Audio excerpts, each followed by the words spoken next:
Yung video ano umpulay ma'am. Hujik market dagi halay ko. Ato nga si Zegi birthday ni ato ako'y inaw pasing inaw pa tumbay inaw pa yamamo na onda sunggi pire ato lap na biba gift kayo ramani khalon tra ma'am. Aduga hujikse aina ako'y rum thangnaba ako'y didi se moi mate manaw moi macha ani di pitu ni ko pa da su ga pa da baga mani du moi moi ani to ga moi mate manaw ani do moi ani to siga moi family roi cha ba hai siga ai wa bana nuara ma ma ha am da su video la hodre hujik masu market la ba thaba gi chakhare paper khra sem ga da bale ko adugi adoni ma'am hujik se thongba hoga lage cake ka karim ka ra aise gas ka na han pachana hinjalure badugi aise chasan baga hipchan ba to na dugi ma di kaksen ha ba ko duga aina ka roisi sum moi magi friend ang le pese ko asa ang khal du su ko ni duga mai na phajana pijarani ai di am cha roi gas ka mit ka je ana bi mal lai ahing tumna gas ka na pura chatna lai ni siga chatna imung do ahing ga tumna gas ka khalak na ko ngala su ahing dei ka ba ho do na adugi aduga akoy planning bu de khani smile le mine ba ko restaurant chatlaga phajana cake ma cha ma ka sum ai gi video gi su phajana ga to ba ge ha do kaino oidre ma su ngasi duty chatlure aduga di halak pada su theng e asi mafam digi ji aina mayam da ha gi bu ne ba ko kaino tawri kaya samu thoi sanda ta di akoina ma su ngasi thabak chakhre mandegi aduga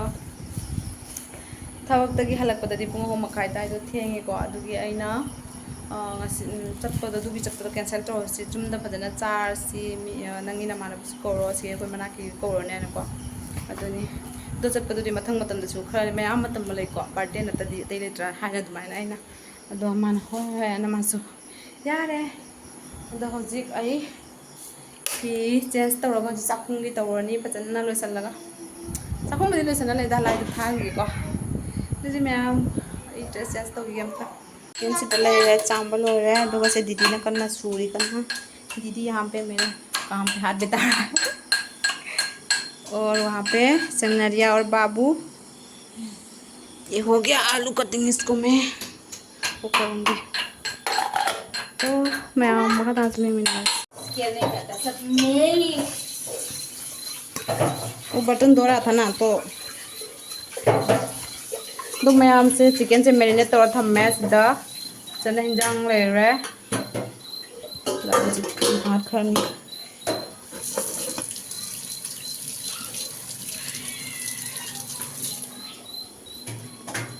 लोरे लगा दो खून निकल रहा है ma'am तो मैं मुझे आएगा दीदी दोनों को ले जाओ मेरे को मासे सेम बखोट पा और जी आई थोंग लगी तौरी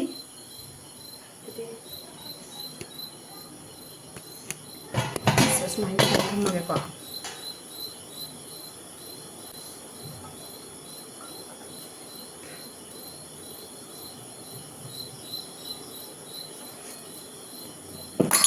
Oh my God.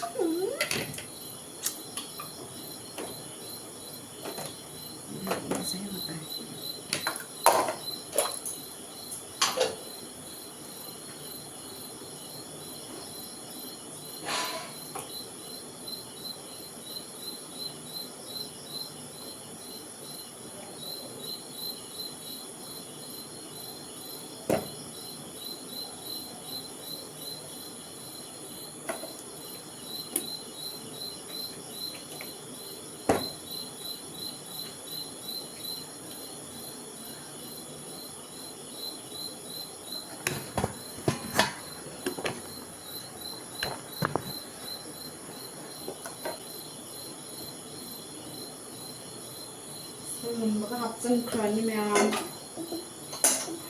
say chicken marinator thầm bật dễ học sinh khởi như các làm được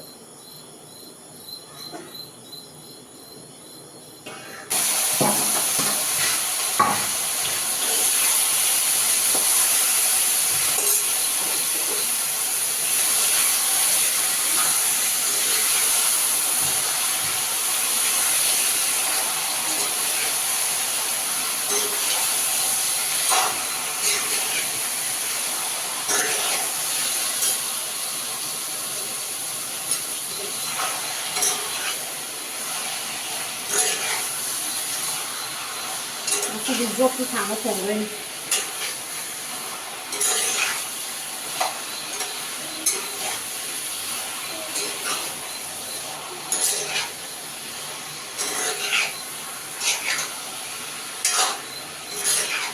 Cabbage 옷 Nungytabana.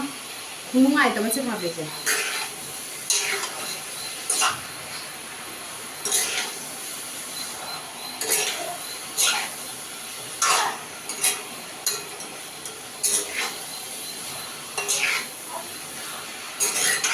Tao chỉ nhìn mà người đấy tàu rồi.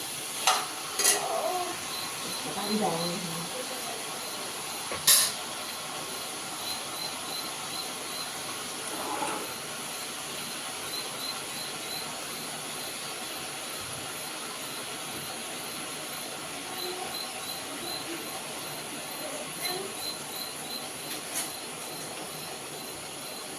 Cái gì thôi chỉ được rồi.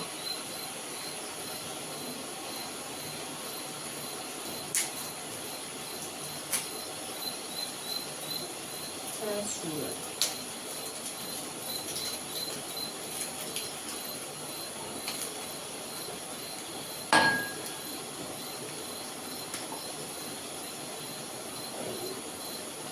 करो यार इसमें तो झूठ बोल रहा था वो 15 मिला है ना 15 मिला है इसको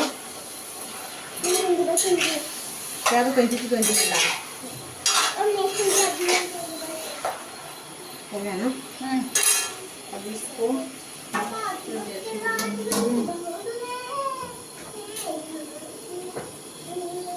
आलू को फ्राई करेगा क्या ना बाद में डालूंगी आलू थोड़ा पक जाएगा ना इसके बाद डालूंगी ये तो ये पूरा हो जाएगा हाँ देते हैं कर दूंगी ये है सिंगनारिया कौन से क्लास में पढ़ती हो सिंगनारिया क्लास 1 में पढ़ती है ना और ये सिंगनारिया का मम्मी और ये सिंगनारिया का आंटी बनाना चिप्स गाइस दीदी ने लाया भैया ने लाया दीदी भैया ने लाया टेस्टी है बहुत आंटी ने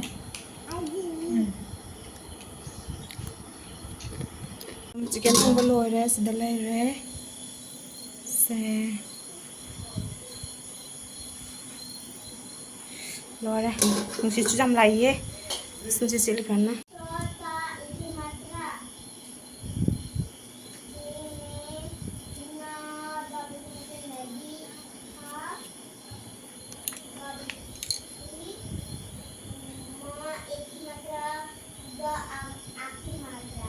नुसीचे कहीं है नुंगाई बना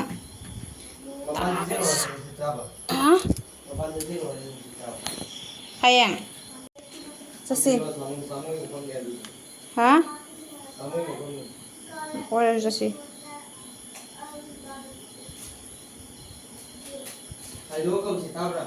थैट खादोक दे को कहीं है मी लाख पर थोड़ी तो टाइम लगेगा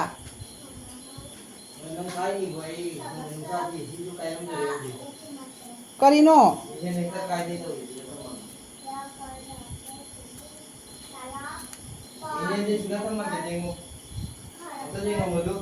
काय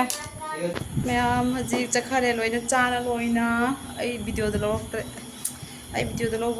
हाइदि नुंगाइत्रेबको आई वीडियो द लोब नुंगाइत्रेबको मिसिंग फम कोन तबदु अदुगी आई लौत्रे अदुगा हिंजांग से लेमे खा लकने हम से मा हायंग तन चाजनबगी खा थममे आइना तु से